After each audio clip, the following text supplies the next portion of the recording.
এইটাই সেই বালিশকাণ্ড হয়েছিল, যেখানে মানে বালিশ উঠাতে 5,000 টাকা করে খরচ হয়েছিল একটা ফ্ল্যাটে। আপনাদের দেখেন, আমরা এখন ঈশ্বরদী থেকে রূপপুর পারমাণবিক বিদ্যুৎ কেন্দ্রের দিকে যাচ্ছি। এখানে আপনাদের একটা জিনিস দেখানোর জন্য ভিডিওটি করলাম।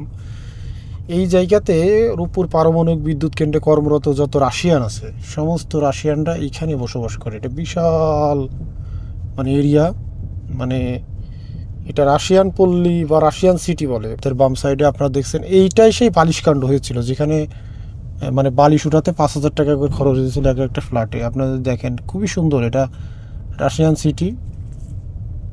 সিটি বলে আর কি। সব রাশিয়ানরা এখানে থাকে।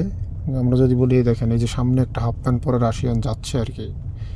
এই যে আমাদের গাড়ির পাশ দিয়ে, এই যে একজন রাশিয়ান যাচ্ছে। এটা এখানে স্বপ্নও গড়ে উঠেছে। আপনারা দেখেন ডান পাশে কিন্তু স্বপ্ন, এই স্বপ্ন এটার উপরে নির্ভর করে স্বপ্ন গড়ে উঠেছে। মানে বিশাল এরিয়া আর কি। মানে রূপপুর পারমাণবিক বিদ্যুৎ কেন্দ্রের যে কর্মযজ্ঞ, সেই কর্মযজ্ঞটা এখান থেকেই পরিচালিত হয়। এখানে যারা আছে তারা এই রূপপুর পারমাণবিক বিদ্যুৎ কেন্দ্রে কর্মরত।